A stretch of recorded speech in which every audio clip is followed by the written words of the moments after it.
Time management, நேர மேலாண்மை அப்படிங்கிறது வந்து பாத்தீங்கன்னா ரொம்ப ரொம்ப ஒரு முக்கியமான விஷயம்.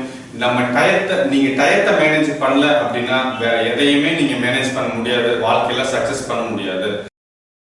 நேர மேலாண்மைக்கு வந்து பாத்தீங்கன்னா ஒரு 4 எளிய வழிகள் வந்து உங்களுக்கு இருக்கு. ஃபர்ஸ்ட் என்ன வந்து பாத்தீங்கன்னா டு டூ லிஸ்ட். இன்னைக்கு நீங்க என்ன வேலை செய்யணும் அப்படின்னு தெரியாம அல்லது அதை நோட் பண்ணாம நீங்க வேலையவே ஸ்டார்ட் பண்ணாதீங்க. உங்க கையில அல்லது உங்க மொபைல் போன்ல கண்டிப்பா டு டூ லிஸ்ட் வந்து நீங்க கிரியேட் பண்ணணும். அப்புறம் தான் உங்களுடைய ஒர்க்கை வந்து ஸ்டார்ட் பண்ணணும். அந்த டு டூ லிஸ்ட் கிரியேட் பண்ணும்போது நீங்க மனசுல வச்சுக்க வேண்டிய விஷயங்கள் என்ன அப்படின்னு கேட்டீங்கன்னா, அடுத்த 12 மாசத்துக்கு நீங்க என்ன இலக்கு செட் பண்ணிருக்கீங்களோ, என்ன கோல் செட் பண்ணிருக்கீங்களோ, அதை பேஸ் பண்ணி தான் உங்களுடைய டு டூ லிஸ்ட் வந்து நீங்க கிரியேட் பண்ணணும். அதே மாதிரி அந்த டு டூ லிஸ்ட் கிரியேட் பண்ணதுக்கு அப்புறம் அந்த 10 ஒரு 15 வேலைகள் வந்தது அப்படின்னா அதுல அதி முக்கியமான 4 வேலைகள் மட்டுமே தான் நீங்க செய்யணும். மற்ற வேலைகள் எல்லாம் வந்து பாத்தீங்க அப்படின்னா நீங்க வந்து வேற யாராச்சும் பண்ண சொல்லிடலாம், இல்ல அவுட் சோர்ஸ் பண்ணலாம், இல்ல டெலிகேட் பண்ணலாம். ஃபார் எக்ஸாம்பிள், நீங்க வந்து ஒரு காய்கறி கடைக்கு ஒரு காய்கறி வாங்கணும், மளிகை சாமான் வாங்கணும் அப்படின்னு எழுதி வச்சிருந்தீங்க அப்படின்னா அதை வந்து உங்க ஃபேமிலியில ஒய்ஃப் ஹஸ்பண்ட் வந்து குழந்தைகள் வேலை யாராவது போய் நீங்க வாங்கி போட சொல்லலாம். அந்த வேலையை நீங்க தான் செய்யணும் அப்படிங்கிறது கிடையாது. நீங்க செய்ய வேண்டிய வேலைகள் என்ன அப்படின்னு வந்து பாத்தீங்கன்னா, உங்களுடைய வாழ்க்கையில் மிகப்பெரிய மாற்றத்தை ஏற்படுத்தக்கூடியதுக்குண்டான வேலைகள் மட்டுமே. எந்த விஷயம் உங்க வாழ்க்கையில் மிகப்பெரிய மாற்றத்தை அந்த வேலையை செஞ்சா உங்க வாழ்க்கையில் மிகப்பெரிய மாற்றம் ஏற்படுமோ அந்த மாதிரியான வேலையை மட்டும்தான் நீங்க செய்யணும். மற்ற வேலை எல்லாமே நீங்க வேற யாரையாவது பண்ண சொல்லிருங்க, இல்ல அவுட் சோர்ஸ் பண்ணிருங்க. நேர மேலாண்மைக்கு 2வது முக்கியமான விஷயம் வந்து பாத்தீங்க அப்படின்னா நாட் டு டூ திங்ஸ், செய்யக்கூடாத வேலைகள். நம்ம முக்கியமான விஷயம் என்னன்னா, நமக்கு தேவையில்லாத எந்த வேலையா இருந்தாலும் நம்ம இம்மிடியேட்டா நிறுத்திடணும். இதுக்கு மேல செய்யாதீங்க.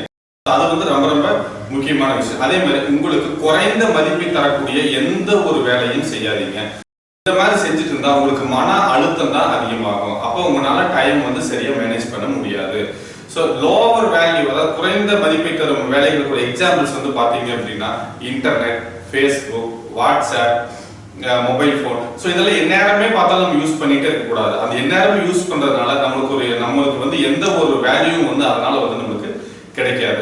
டெய்லி 30 மினிட்ஸ் யூஸ் பண்ணலாம். ஸோ ஃபார் எக்ஸாம்பிள் ஒரு 6 மணிலிருந்து 6:30 மணி வரைக்கும் இந்த மாதிரியான விஷயங்களுக்கு நீங்க ஒதுக்கிடலாம். இதனால வந்து பாத்தீங்க அப்படின்னா உங்களுக்கு நிறைய நேரம் வந்து உங்களுக்கு மிச்சமாகும். இப்போ குறைந்த மதிப்பை தரும் வேலைகள் நம்ம தொடர்ந்து பண்ணிட்டே இருந்தோம், என்ன நடக்கும் அப்படின்னு வந்து பாத்தீங்க அப்படின்னா நமக்கு வந்து மன அழுத்தம் அதிகமாகும், கவலைகள் அதிகமாகும், சந்தோஷமாக இருக்க முடியாது, நீங்க வெற்றி அடைய முடியாது. இந்த மாதிரியான விஷயங்கள்லாம் வந்து நம்மளுக்கு வந்து நடக்கும். அதனால வந்து பாத்தீங்க அப்படின்னா செய்யக்கூடாத வேலைகளை இம்மிடியேட்டா நீங்க ஸ்டாப் பண்ணுங்க. இப்ப நம்ம என்ன பண்ண போறோம்னு வந்து பாத்தீங்க அப்படின்னா ஒரு உறுதிமொழி, நம்மளுக்குள்ள வந்து நம்ம ஒரு உறுதிமொழி எடுத்துட்டு போறோம். என்னுடைய நேரத்தை எனக்கு பெரும் மதிப்பையும் வெற்றியையும் கொடுக்கும் காரியங்களில் மட்டுமே ஈடுபடுத்திக் கொள்வேன். நேர மேலாண்மையில 3வது விஷயம் வந்து பாத்தீங்க அப்படின்னா குறைந்தபட்ச வேலை. இது வந்து பாத்தீங்கன்னா நேர மேலாண்மையில வந்து ஒரு புதிய அணுகுமுறை. நம்ம இப்ப செஞ்சுட்டு இருக்கிற 80% ஆஃப் வேலையை வந்து நம்ம இம்மீடியட்டா ஸ்டாப் பண்ணணும். ஆராய்ச்சி என்ன சொல்றதுன்னு வந்து பாத்தீங்கன்னா, ரிமைனிங் இருக்கிற 20% ஆஃப் டயத்துல நீங்க எந்த வேலையை செய்யறீங்களோ அதுலதான் உங்களுக்கு 80% ஒரு ரிசல்ட் உங்களுக்கு கிடைக்குது. அந்த 20% வேலையில தான் உங்களுக்கு ஒரு நல்ல ப்ரொடக்டிவா நீங்க வேலை செய்யறீங்க. அதனால அந்த டு டூ லிஸ்ட் நம்ம கிரியேட் பண்றப்ப வந்து பாத்தீங்க அப்படின்னா நம்ம அந்த 20% அதிக மதிப்பையும் தரக்கூடிய அந்த 20% ஒர்க்கை மட்டும்தான், அந்த டாப் 4 ஹை ப்ரியாரிட்டி ஒர்க்கை மட்டும்தான் நம்ம வந்து எழுதிருக்கோம். அதை மட்டுமே நம்ம குறைஞ்சபட்ச அந்த 4 ஒர்க் ஒரு நாளைக்கு அதி முக்கியமான ஒர்க், நம்ம வாழ்க்கையை மாற்றக்கூடிய அந்த 4 ஒர்க்கை மட்டும் செஞ்சாலே நமக்கு போதும். அந்த விஷயம் வந்து பாத்தீங்கன்னா அதுல வந்து பாத்தீங்கன்னா நம்ம வந்து 100% உறுதியா இருக்கணும். நேர மேலாண்மையில் 4வது விஷயம் வந்து பாத்தீங்கன்னா மெஷர் சக்சஸ். ஒரு குறிப்பிட்ட நாள்ல, ஃபார் எக்ஸாம்பிள் 1ஆம் தேதி அன்னைக்கு நம்ம போன மாசம் எவ்வளவு எஃபெக்டிவா டைம் யூஸ் பண்ணிருக்கோம், எவ்வளவு ப்ரொடக்டிவா இருந்திருக்கோம், எவ்வளவு ஹாப்பினஸ் நமக்கு கிரியேட் ஆயிருக்கு, எந்த அளவுக்கு வந்து நம்ம ஃபார் எக்ஸாம்பிள் நம்ம ஒர்க் பண்ணிட்டு இருந்தோம் அப்படின்னா அந்த ஒர்க் பிளேஸ் வந்து எவ்வளவு ப்ரொடக்டிவா நம்ம ஒர்க் பண்றோம், எவ்வளவு சந்தோஷமா இருக்கிறோம் அப்படின்னு பார்க்கலாம். அதே நம்ம ஒரு ஃப்ரீலான்சராவோ அல்லது வந்து ஒரு பிசினஸோ பண்ணிட்டு இருந்தீங்க அப்படின்னா எந்த அளவுக்கு ப்ரொடக்டிவிட்டி இன்க்ரீஸ் ஆயிருக்கு, எந்த அளவுக்கு இன்கம் லெவல் இன்க்ரீஸ் ஆயிருக்கு, எந்த அளவுக்கு ஹாப்பினஸ் இன்க்ரீஸ் ஆயிருக்கு அப்படிங்கிறது நீங்க வந்து பார்க்கலாம்.